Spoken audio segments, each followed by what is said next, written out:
सबसे पहले हम आपको यह बताएंगे कि जिस तरह बांग्लादेश के खून खराबे ने वहां के लोकतंत्र और चुनी हुई सरकार को कुछ ही दिनों में सत्ता से उखाड़कर बाहर फेंक दिया, क्या वैसा ही हमारे देश के विपक्षी नेता भारत में भी होने की उम्मीद लगाए बैठे हैं? क्या वो ये सपना देख रहे हैं? क्या यही उनके मन की बात है? और क्या हमारे देश का विपक्ष अब सत्ता के लिए इस आग से खेलने की कोशिश कर रहा है? इस आग से खेलने की तैयारी हमारे देश में भी चल रही है। भारत के कई विपक्षी नेताओं को उम्मीद है कि जैसा विद्रोह बांग्लादेश में एक चुनी हुई सरकार के खिलाफ हुआ, वैसा विद्रोह भारत में भी मोदी सरकार के खिलाफ हो सकता है। कांग्रेस पार्टी के नेता मणिशंकर अय्यर ने कहा है कि बांग्लादेश में विद्रोह इसलिए हुआ क्योंकि वहां निष्पक्ष चुनाव नहीं हुए थे, और अब भारत में भी ऐसे कई दावे हुए हैं जिनसे यह लगता है कि यहां भी चुनाव में बेईमानी हुई है, और इससे भारत को लेकर भी अब कुछ चिंताएं और संदेह पैदा हो गए हैं, ऐसा मणिशंकर अय्यर कह रहे हैं। यानी मणिशंकर अय्यर यह कहने की कोशिश कर रहे हैं कि जब बांग्लादेश के चुनाव में धांधली के कारण लोग सड़कों पर उतरकर विद्रोह कर सकते हैं, तो भारत में ऐसा क्यों नहीं हो सकता, क्योंकि यहां भी चुनाव निष्पक्ष नहीं थे। आज आप मणिशंकर अय्यर का यह ताजा बयान सुनिए और फिर आपको पता चलेगा कि हमारे देश के विपक्षी नेताओं का सपना क्या है, उनके मन की बात क्या है, और वो बांग्लादेश में जो कुछ हुआ है उससे किस हद तक वो प्रभावित भी हैं और वो सोचते हैं कि काश ऐसा यहां भी हो जाए। कांग्रेस के एक नेता को आपने देख लिया, अब कांग्रेस के दूसरे वरिष्ठ नेता और पूर्व विदेश मंत्री सलमान खुर्शीद ने भी ये कहा है कि बांग्लादेश में जो हो रहा है वैसा भारत में भी हो सकता है, और उनका यह भी कहना है कि भारत में अभी सब कुछ सामान्य लग रहा है। आपको सब कुछ सामान्य दिखता होगा, लेकिन असल में सामान्य है नहीं, और भारत में सतह के नीचे कुछ तो ऐसा चल रहा है जिससे उन्हें यह लगता है कि जो बांग्लादेश में हुआ वैसा भारत में भी हो सकता है। There was some talk about Shaheen Bagh. You mind if I said that Shaheen Bagh failed? A lot of us believe that Shaheen Bagh succeeded, but I know what's happening to the people who are associated with Shaheen Bagh. How many of them are still in prison?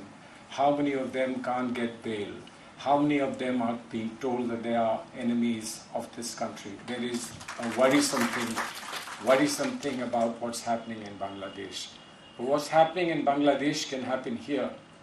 It's just that Bangladesh is a concentration of much that we have in our country, and the spread in our country prevents things blowing up in the manner in which they've blown up in Bangladesh.